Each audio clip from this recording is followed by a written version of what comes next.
Abraham Lincoln சுட்டு கொல்லப்பட்டார்.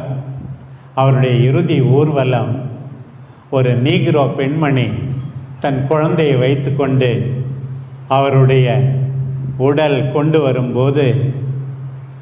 வரப்படும் போது தன் குழந்தையிடம் சொன்னார்களாம், பாரு என் மகளே, உனக்காகவும் எனக்காகவும் விடுதலை கொடுக்க உயிரை கையளித்தவருடைய இறுதி ஊர்வலம் என்ன நினச்சதோ அந்த குழந்தை அப்படியே வணங்கியதாம். உங்களுக்காகவும் எனக்காகவும் உயிரை விட்டவர் நம் ஆண்டவர். அவரை வணங்குவோம், எந்நாளும் நினைவில் கொள்வோம். அவரை போல கண்ணீர் விட்டு கதறுவோம், அவரை போல கீழ்ப்படிவோம்.